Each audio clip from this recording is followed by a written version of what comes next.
Corona virus का खौफ, कारोबार जिंदगी बुरी तरह मुतासिर, दिहाड़ीदार और मजदूर तबका शदीद मुश्किलात का शिकार। आवाम के लिए खिलाड़ी मैदान में आ गए। कौमी क्रिकेट टीम के कप्तान बाबर आजम ने अपने वीडियो पैगाम में गरीबों की मदद करने की अपील कर दी। कहा, जिंदगी एक एहसास का नाम है। सबसे कीमती इंसान वो है जो दूसरों के काम आए, दूसरों की मदद के लिए दिल खोले। ज़िंदगी एक एहसास का नाम है और सबसे कीमती इंसान वो है जो दूसरों के काम आए।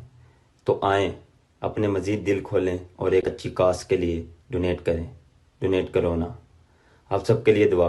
पाकिस्तान जिंदाबाद। क्रिकेटर अहमद शहजाद भी मुश्किल की घड़ी में कौम के शाना बशाना अपने वीडियो पैगाम में दिहाड़ीदार तबके की इमदाद करने की अपील की। कहा, योमिया उजरत का तबका मुश्किल में है। रोज कमाने रोज खाने वालों का ख्याल रखें, वो भी पाकिस्तानी ही हैं। बहुत मुश्किल टाइम है उन लोगों पे जो डेली वेजेस पे काम करते हैं, वो भी हमारे पाकिस्तानी हैं। तो जिन लोगों को अल्लाह ताला ने तौफीक दी है, प्लीज़ उन लोगों का ख्याल रखें। खिलाड़ियों के साथ गुलकारों ने भी मोर्चा संभाल लिया। हैदर सुल्तान ने आवाम से एहतियात करने की अपील की। बहुत सारे लोगों को देखता हूँ कि बच्चों को बाइक से बिठाया हुआ और वो लोग पिकनिक मनाने के लिए बाहर गए हैं, घूम रहे फिर रहे हैं, बहुत हल्का ले रहे हैं इस चीज़ को।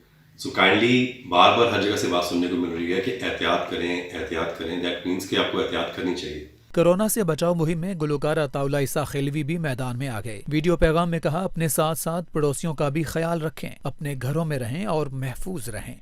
अपने पड़ोसियों का ख्याल रखिएगा, कहीं कोई भूखा न हो, किसी के घर में अनाज न हो। जहाँ तक हो सके, एक के लिए, दो के लिए, 10 के लिए, जितना भी हो सके, इसमें आपकी भलाई है।